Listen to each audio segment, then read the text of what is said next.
accurate weather forecasts, sturdy shelters with dependable heating systems. These are just two examples of modern conveniences that provide defense against harsh weather. The early settlers of this land had few such buffers. Their very lives often hinged on the whims of Mother Nature.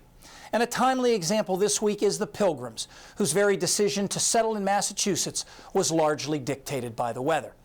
Now, the Mayflower had been at sea for 2 months when they sighted the central headlands of Cape Cod early on November 19, 1620. Their original destination was New York, so they headed south, with wind and weather fair, wrote William Bradford, later governor of Plymouth Colony.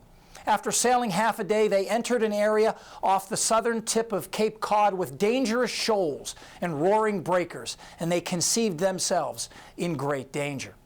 To make matters worse, winds had shifted to the south, further slowing their progress. So with unfavorable waters and breezes, they turned around. Bradford wrote, they thought themselves happy to get out of those dangers before night overtook them. With a tailwind continuing through the next day, the ship sped north and rounded the top of the Cape, dropping anchor in what is now Provincetown Harbor. Small groups then spent the next month scouting for a suitable place to build a permanent settlement, eventually checking the western shore of the bay, an area previously explored by the Frenchman Champlain 15 years earlier. A storm forced them to hunker down on a tiny island in the harbor, and it wasn't until December 21st that the infamous landing at Plymouth Rock took place, with just 10 men, no ceremony, and probably no rock, just a beach.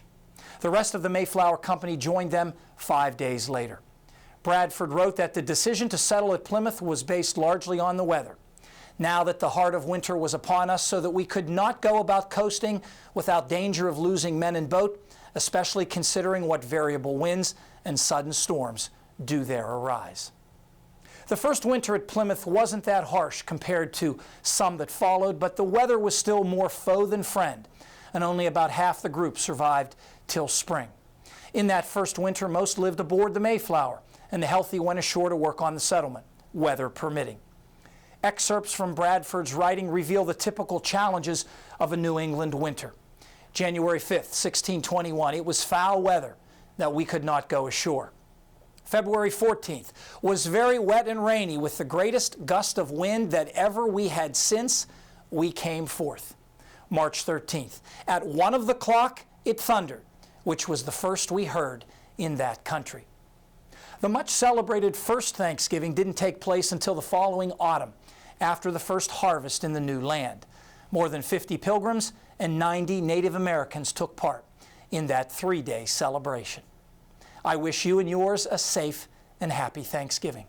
Paul will be back with the extended forecast next. 308, that was very good.